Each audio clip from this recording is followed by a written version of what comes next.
দেখো ইংলিশ কথা বলতে গেলে হ্যাঁ গ্রামার, যারা গ্রামার জানে গ্রামারকে উপর বেসড করে কথা বলা যায়, তবে যারা গ্রামার জানে না তারাও তো কথা বলতে পারবে। কি মনে করছো তারা কথা বলতে পারবে না? তারাও পারবে। It's a language. এটা একটি ভাষা, গ্রামের কৃষক থেকে শুরু করে সবাই কথা বলতে পারবে এটা। So keep watching my class. Okay, আমি টোটাল স্পোকেনের উপরে প্রথম থেকে শুরু করে 20টি ক্লাস নেব, এবং এই 20টি ক্লাসের মধ্যে দিয়ে তোমরাই দেখতে পাবে, যারা আমার 20টি ক্লাস একদম প্রপারলিভাবে দেখবে তারাই বুঝতে পারবে যে হ্যাঁ ইংলিশে কথা বলা আসলেই কত সহজ। So let's see. আমাদেরকে হাতে গোনা কয়েকটা রুলস, যেটা না জানলেই আসলে নয়, সেটা জানতে হবে। হাতে গোনা কয়েকটি রুলস। দেখো আমি ফার্স্ট অফ অল লিখছি প্রেজেন্ট ইনডেফিনিট টেন্স। যাদের এটা মনে রাখতে সমস্যা হবে দরকার নেই এটা মনে রাখা, এটাকে 1 নম্বর রুলস হিসেবে মনে রাখো। ওকে, যে এটা ছিল 1 নম্বর রুলস। আমাদেরকে যেটা মনে রাখতে হবে এই জায়গাটুকু মনে রাখতে হবে, এটা must be have to memorize. Okay, Bangla চেনার উপায়। বাংলা চেনার উপায় হলো একটা বাক্যের মধ্যে একটা ক্রিয়া থাকে, একটা ক্রিয়া থাকে বা একটা ভার্ব থাকে। ভার্ব, এখন প্রশ্ন ভার্ব কি? ভার্ব হলো যেটা দ্বারা করা, যাওয়া, খাওয়া, হওয়া বোঝাবে, যেটা দ্বারা কাজ করা বোঝাবে, যে শব্দটা দ্বারা কিছু হওয়া হচ্ছে এরকমটা বোঝাবে, সেটাকে আমরা ভার্ব বলি। যেমন এখানে কয়েকটা ভার্ব আমি লিখে দিয়েছি। দেখো, ইট মানে কি? খাওয়া, তাহলে খাওয়া একটা কাজ, কোনো একটা কাজ। গো মানে কি? যাওয়া, কোনো একটা কাজ। রিড মানে কি? পড়া, কোনো একটা কাজ হওয়া আসলে।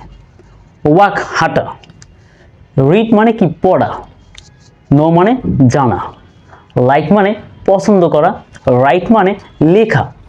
ওয়াচ মানে দেখা। আর স্পিক মানে কথা বলা। লিসেন মানে শোনা। এখন এইগুলো হলো ভার্ব। তাহলে ভার্ব বলতে আমরা সেগুলোকে বুঝে নেব যেগুলো কি করে, যেগুলো দ্বারা কোনো কাজ করা বোঝায় বাক্যের মধ্যে। ওকে, তাহলে বাংলা চেনার উপায় ক্ষেত্রে আমাদেরকে এই যে ই অ লিখলাম, ই অ এ, এই শব্দগুলো ওই ভার্বের বা ওই ভার্বকে আবার বলা হয় ক্রিয়া, ওই ভার্বের শেষে চলে আসবে। যেমন এই বাক্যে দেখো, আমি ভাত খাই, তাহলে এই খাইটা দ্বারা অবশ্যই কাজ করা বোঝায়। হ্যাঁ, খাইটা দ্বারা কি করা বোঝায়? কাজ করা বোঝায়। তাহলে এই বাক্যে ভার্ব হলো এটি। ওকে, ভার্ব বলি বা ক্রিয়া বলি। এখন বাংলা চেনার উপরে আমি কি দিছি এখানে? ই অ এ। ই অ এ থাকবেটা কোথায়? থাকবেই হলো এই ভার্বের সাথে ই, ভার্বের শেষে ই অ বা এ যদি কথাটা আসে তখন আমরা ধরে নেব সেটা এটাই গেছে, প্রেজেন্ট ইনডেফিনিট টেন্সে গেছে। বা যাদের এটা মনে রাখতে কষ্ট তারা মনে রাখতে পারো এটা 1 নম্বরে গেছে।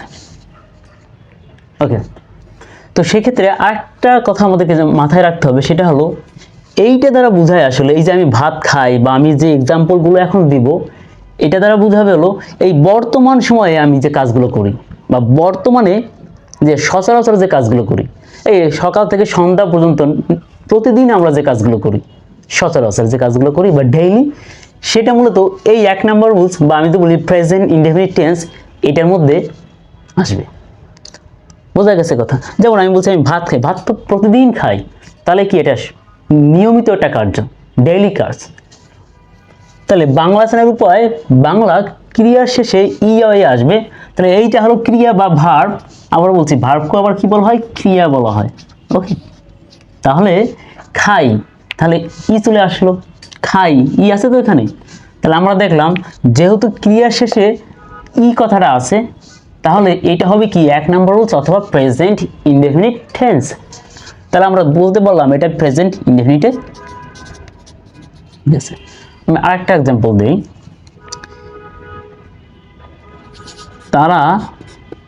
তারা যায়, তারা যায়। এবার এটা কোনটা দ্বারা ভার্ব বোঝায় তাহলে তোমরাই বলো? অবশ্যই যায়টাকে দ্বারা, কারণ এটা দ্বারা কি কাজ করা বোঝায়। তাহলে এখানে যায়টা হলো ভার্ব। আর দেখো এই ক্রিয়াপদের শেষে কি আছে? ইতস্ত আছে, এখানেও আছে। যেহেতু এটা আছে এবং এটা বর্তমানে কোনো কাজ, যে তারা যায়, তারা তো প্রতিদিন যায়, এরকম তারা যায় ন্যাচারাল একটি ওয়ার্ড যেটা আমরা ডেইলি করে থাকি। তাহলে সচরাচর যে কাজগুলো হবে বর্তমান টাইমে, তাহলে সেক্ষেত্রে এটাও আমরা বলতে পারি 1 নম্বর রুলসে গেছে বা প্রেজেন্ট ইনডেফিনিট টেন্সে গেছে। ওকে, এখন আসি ইংরেজি করার নিয়ম। ইংরেজি করতে গেলে ফার্স্ট অফ অল আমাকে সাবজেক্ট আনতে হবে। তাহলে এখন প্রশ্ন, সাবজেক্ট আবার কি? না, সাবজেক্ট, সাবজেক্ট মানে হলো কর্তা। একদম সহজ কথা, জলের মতো সহজ। কর্তা, পরিবারে যে কর্তা থাকে সে কি করে? সেই তো সমস্ত কাজ দেখভাল করে। তো এই যে বাক্যের মধ্যে একজন কর্তা থাকবে, যে যেই কাজগুলো করবে, যে ওই কাজগুলো পরিচালনা করবে বা যার দ্বারা এই কাজগুলো হবে, তাহলে কর্তা বলতে যে হলো ওই বাক্যের কাজ করবে। তাহলে আমি ভাত খাই, এই বাক্যে এই ভাত খাওয়া কাজটা কে করছে? অবশ্যই আমি লোকটা করছে, নাকি? খাওয়া কাজটা কে করছে? আমি করছি না? এখানে এই বাক্যে দেখো ভার্ব হলো কি যায়, এই যাওয়া কাজটা কে করছে? তারা করছে। তাই এই যে কাজ যে করবে, যার দ্বারা কাজটা হবে, তাকে আমরা সাবজেক্ট বলি। তাহলে কি সাবজেক্টও ক্লিয়ার? ওকে, আমি এটা একটু কেটে দিই, এটা নিয়ে পরে কথা বলবো। ওকে, তাহলে আমি খাই, তারা যায়, এতটুকু ক্লিয়ার। তাহলে সাবজেক্ট ক্লিয়ার, ভার্ব ক্লিয়ার। এখন ইংরেজি করতে গেলে আমাদের প্রথমে সাবজেক্ট লাগবে। আমরা সাবজেক্ট পাইলাম, এটাকে সাবজেক্ট বলে, এটাকে সাবজেক্ট বলে। তারপর ভার্ব লাগবে। ভার্ব তো আমরা আরো আগেই ক্লিয়ার হয়ে গেছি, কারণ আমরা জানি এটা ভার্ব, এই বাক্যে এটা ভার্ব। তাহলে subject plus verb plus object. এখন একটা প্রশ্ন, অবজেক্ট আবার কি? তাই তো, অবজেক্ট আবার কি? অবজেক্ট হলো ভার্বের কাছে কি বা কাকে দ্বারা, কি বা কাকে দ্বারা প্রশ্ন করলে, আমি যদি ভার্বের কাছে প্রশ্ন করি, আমি যদি ভার্বের কাছে প্রশ্ন করি কি বা কাকে, বা ভার্বের কাছে প্রশ্ন করলে আমরা যা পাবো তাই অবজেক্ট। এই দেখো, আমি খাই, কি দ্বারা প্রশ্ন করি? আমি খাই ভাত, তাহলে এই ভাত হলো এখানে অবজেক্ট। আমি যাই বাজারে, তাহলে এই ধরো বাজারে লিখলাম এখানে, তাহলে এই বাজারটা হলো এখানে অবজেক্ট। তাহলে আমি যদি বলি আমি বই পড়ি, আমি বই, আমি এখানে লিখে দেখো, আমি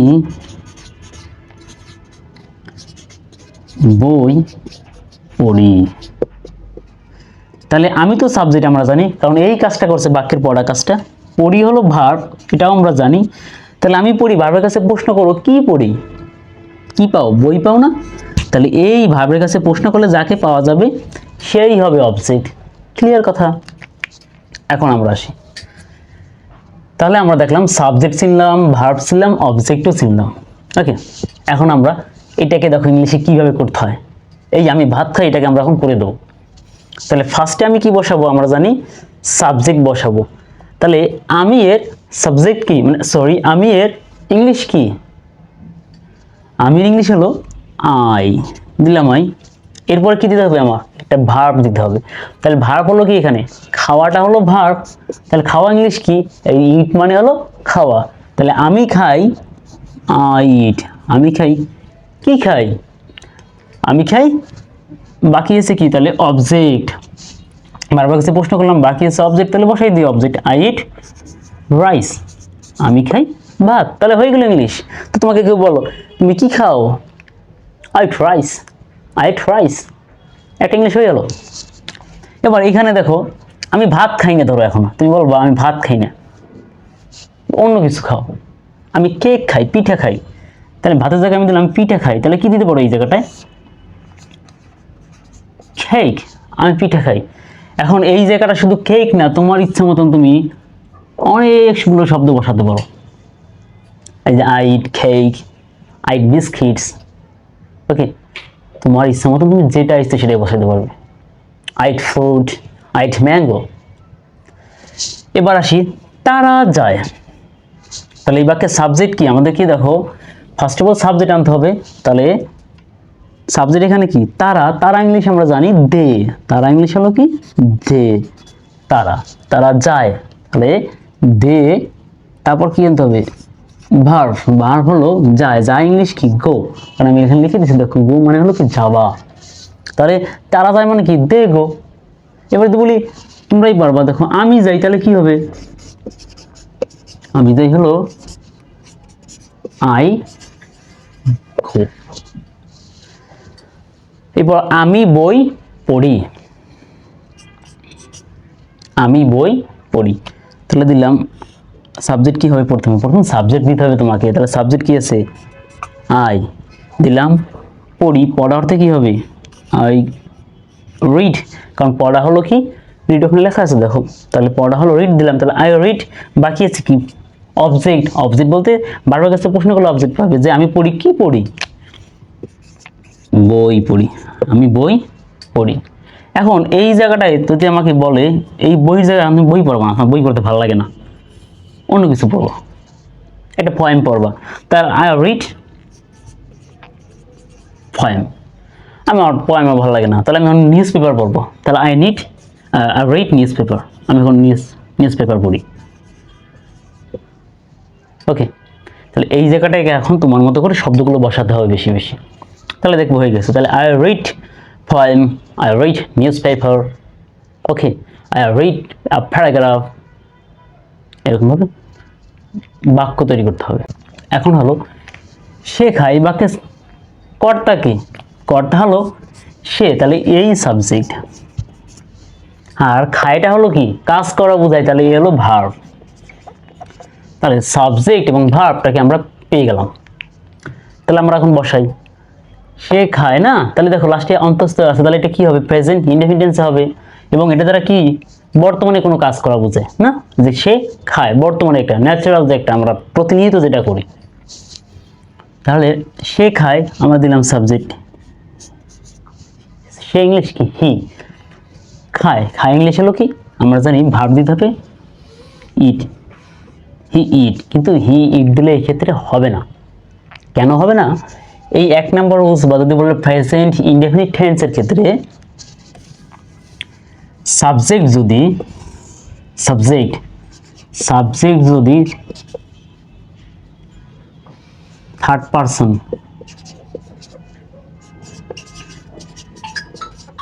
সিঙ্গুলার হয়, এখন প্রশ্ন আবার থার্ড পারসন আবার কি, পারসন আবার কি, তাই তো দেখো আমি এখানে ক্লিয়ার করে দিচ্ছি। পারসন তিন প্রকার হয়, ফার্স্ট পারসন, সেকেন্ড পারসন, আর হলো third person. First, second, third. ফার্স্টের মধ্যে আছে হলো আমি আর আমরা, আমি আর আমি, আমি আর আমরা, এর ব্যতিরিক্ত আর কেউ এখানে নেই। সেকেন্ড পারসনের মধ্যে আছে তুমি তোমরা, অর্থাৎ তুমি আর হলো তোমরা। আর এই ফার্স্ট পারসন আর সেকেন্ড পারসন বাদে বাকি যারা আছে, মানে আমি আমরা মানে কি আই আর উই বাদে, আর হলো তুমি তোমরা মানে ইউ আর ইউর বাদে। তাহলে ফার্স্ট পারসনের মধ্যে কে থাকে, আমি আমরা থাকি, মানে আমি আই আর উই, এই দুটো শব্দ মনে রাখলেই হবে যে আই আর উই হলো ফার্স্ট পারসন। আর সেকেন্ড পারসনের মধ্যে কে আছে, ইউ আর ইউর।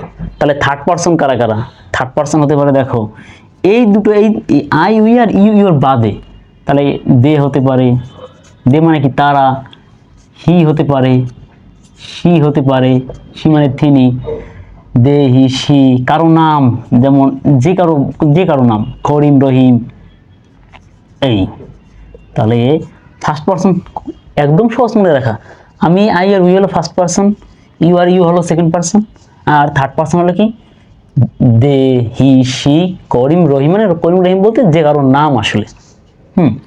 এখন আমরা তাহলে পার্সনটাকে আমরা এখানে ক্লিয়ার হলাম। তাহলে আবার নাম্বার আবার কি, সিঙ্গুলার নাম্বার এখানে বলছি যে থার্ড পারসন সিঙ্গুলার নাম্বার হতে হয়। নাম্বার বলতে কয়টাকে বোঝায়, একটাকে বোঝায় না একের অধিক বোঝায়। এই ধরো আমি বললাম আই বলতে কয়টা বোঝায়, একটা বোঝায়। তাহলে একটা যদি বোঝায়, আই মানে কি আমি বলতে কয়জনকে বোঝায়, একজনকে বোঝায়। তাহলে একজনকে বুঝাইলে হয় সিঙ্গুলার, বুঝবো। আর একের অধিক কি বুঝাইলে যদি বলি দে, দে মানে কি তারা, অনেক বোঝায়, তাহলে এটা হলো প্লুরাল। তাহলে প্লুরাল বলতে একের অধিক, আর সিঙ্গুলার বলতে হলো একটাকে বোঝাবে, একজনকে বোঝাবে, আর প্লুরাল বলতে একের অধিককে বোঝাবে। ক্লিয়ার কথা? তাহলে এখন আমি আসি মূল কথায়, সেটা হলো এই হিটা তাহলে কি কোন পার্সনে গেছে বলো তো? হি অবশ্যই থার্ড পার্সনে গেছে। তাহলে হি দ্বারা কয়জনকে বোঝায়? একজনকে বোঝায়। তাহলে একজনকে বুঝালে আমি কি বলছিলাম, একজনকে বুঝাইলে সেটা হবে সিঙ্গুলার নাম্বার, কারণ একজনকে বোঝাচ্ছে। আর একের অধিককে বোঝালে তাহলে সেটা হবে কি প্লুরাল। তাহলে আমরা বলতে পারি যে এখানে হিটা হলো সিঙ্গুলার এবং সেটা থার্ড পারসন। তাহলে আমি বলতে পারি হি হলো থার্ড পারসন সিঙ্গুলার নাম্বার। এখন কথা হলো হি যদি থার্ড পারসন সিঙ্গুলার নাম্বার হয় বা সাবজেক্ট যদি থার্ড পারসন সিঙ্গুলার নাম্বার হয়, তখন ভার্বের সাথে একটা আমাকে এস বা ইএস যোগ করতে হবে, এখানে একটা এস দিতে হবে। এই শুধু এসটার জন্যই আমাকে এত কথা বলতে হলো। এটাকে আরো সহজভাবে মনে রাখা যায়, শুধু এইভাবে দেখো, একবার মনে রাখো যে দে, হি, শি বা কারোর নাম এগুলোই থার্ড পারসন এবং এগুলো সিঙ্গুলার। আর আই আর আমি তোমাকে নিয়ে যা আছে সেটা হলো ফার্স্ট পারসন। আর সেকেন্ড পারসন বলতে ইউ আর ইউর, তুমি তোমরা। তাহলে মুখস্থ রাখা যায় একদম, যে হ্যাঁ একদম simple to memorize I think. Okay, আবার যদি বলি সে যায়, তাহলে হি সাবজেক্ট দিলাম, তারপর ভার্ব হলো কি যায়, তাহলে গো দিব, গো দিব। শুধু গো দিলেই তো হবে না, কি বললাম এইটার ক্ষেত্রে এক নাম্বার, বা আমি যদি বলি প্রেজেন্ট ইনডেফিনিট টেন্সের ক্ষেত্রে subject third person singular number হলে ভার্বের সাথে একটি এস বা ইএস যোগ করতে হবে, এখানে একটি ইএস দিতে হবে, হি গোস।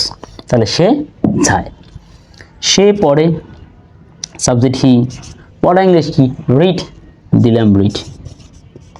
তাহলে এর সাথে এটা কি দিতে হবে, এবার অ্যাস দিতে হবে, কারণ he third person singular number, তাহলে হবে সে পড়ে। এখন এখানে হি এর জায়গায় যদি সে এর জায়গায় আমি হি দেবো না, এখানে দিলাম তিনি, তিনি দিলে কি দিতে হবে, মেয়েদেরকে বুঝে আসলে তখন দিতে হবে আমাকে সি। আবার যদি বলি আমি এখানে সে না দিয়ে দেবো করিম, তাহলে কি হবে, সেক্ষেত্রে কিন্তু অ্যাস হবে। বাট এখানে ধরো আমি সে না দিয়ে আমি দিলাম তারা, কিন্তু তারা দিলে কিন্তু এস বাই এস হবে না, কারণ হলো তারা বলতে এটা সিঙ্গুলার না, এটা থার্ড পারসন হতে পারে কিন্তু এটা সিঙ্গুলার না। তারা বলতে অনেকে বোঝায়, কিন্তু আমাদের শর্ত ছিল থার্ড পারসন সিঙ্গুলার নাম্বার হতে হবে, অ্যাস বাই এস যোগ করার জন্য কি হতে হবে, থার্ড পারসন সিঙ্গুলার। ওকে, সেইটা ছিল মূল বিষয়। এই দেখো করিম, করিম তো কারো নাম, তাহলে করিম থার্ড পারসন সিঙ্গুলার নাম্বার, তাহলে এখানে একটা অ্যাস দিতে হবে। আর যাদের মনে রাখতে একদমই এটা অসুবিধা হবে তারা এইভাবে মনে রাখতে পারো, সেটা হলো যে এক নম্বরের ক্ষেত্রে বা প্রেজেন্ট ইনডেফিনিটের ক্ষেত্রে আমাকে হি, শি আর কারো নাম থাকলেই আমি তখন ভার্বের সাথে অ্যাস বাই এস দিয়ে দেবো। কারো নাম হি, শি বা করিম, করিম বলতে কারো নামকে আমি বুঝাইছি, হি, শি বা কারো নাম থাকলেই তখনই আমি ভার্বের সাথে অ্যাস বা ইএস দিয়ে দেবো। আর ভাবারও দরকার নাই থার্ড পারসন না সিঙ্গুলার নাম্বার না প্লুরাল নাম্বার। ওকে, এইভাবে মনে রাখতে পারো বাস। বাট প্র্যাকটিস করতে করতে না অটোমেটিক মনে রেখে মনে থেকে যাবে। এখন তোমাদের বাসায় যেটা করতে হবে, শুধু ক্লাস দেখলেই হবে না, you have to practice staying at home. Okay, আমি আস্তে আস্তে কঠিনের দিকে যাবো, ফার্স্ট অফ অল নট, প্রথম দিকেই না। এটা এখানে আরো ভার্ব আছে, read, walk, know, like, write, watch, speak. এইগুলোকে দিয়ে তোমাকে বাক্য তৈরি করতে বাসায় বসে। যেমন আমি কতগুলো সাবজেক্ট দিয়ে দিচ্ছি, আই মানে হলো আমি, উই মানে হলো আমরা, হি মানে হলো সে, শি মানে হলো তিনি, দে মানে হলো তারা, ইউ মানে হলো তুমি। এছাড়া কারো নাম দিয়েও তুমি করতে পারো।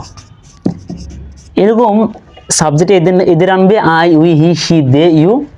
এরপর একটা কি আনবে, একটা ভার্ব আনবে, একটা ভার্ব। এরপর যদি অবজেক্ট পারো আনবে, ফার্স্ট অফ অল অবজেক্ট আনার দরকার নেই, শুধু সাবজেক্ট আনবে আর একটা এখান থেকে ভার্ব আনবে। ধরো আমি বললাম আমি, সাবজেক্ট আনলাম, আমি একটা এখানে ভার্ব নিয়ে আসলাম, ভার্ব আনলাম ইট, তাহলে কি হবে, আই ইট মানে এখানে ইট বাদ দিয়ে আবার একটা আনলাম গো, তাহলে আই গো মানে কি আমি যাই হয়ে গেল। এবার আমি গো বাদ দিলাম, আমি বললাম আমি পড়ি এখন, আবার তাহলে আই রিড দিয়ে দেবো। এবার বললাম না আমি এখন হাঁটবো একটু, তাহলে আমি আই ওয়াক, আমি হাঁটি। এবার বললো ওয়াকটা বাদ, আমি দেবো আমি আই নো, আমি জানি। তাহলে দিলে এখন নো। তাহলে দেখো এইভাবে তোমাকে বাক্যগুলো প্র্যাকটিস করতে হবে। এরকম সাবজেক্ট বসাবে আর এই শব্দগুলো ভার্বগুলো লিখবে আর বারবার বাসায় পড়বে এরকম যে আই ইট আমি খাই, আই ইট আমি খাই, আই গো আমি যাই, আই রিড আমি পড়ি, আই নো আমি জানি, আই লাইক আমি পছন্দ করি, আই রাইট আমি লিখি, আই ওয়াচ আমি দেখি, আই স্পিক আমি কথা বলি, আই লিসেন আমি শুনি। ঠিক আবার উই দ্বারা একইভাবে উই ইট আমরা খাই, উই গো আমরা যাই, উই রিড আমরা পড়ি, উই ওয়াক আমরা হাঁটি, উই নো আমরা জানি, উই লাইক আমরা পছন্দ করি, উই রাইট আমরা লিখি, উই ওয়াচ আমরা দেখি, উই স্পিক আমরা কথা বলি। আবার হি দ্বারা, সি দ্বারা, দে দ্বারা, ইউ দ্বারা বাসায় এইভাবে প্র্যাকটিস করো। ওকে, দেখবি it's very easy to speak এবং এটা আসলেই খুব সহজ। সো যদি আমার ক্লাসটি ভালো লাগে অবশ্যই আমার চ্যানেলটি সাবস্ক্রাইব করে এবং আমার পাশে থাকবে। Thanks for watching.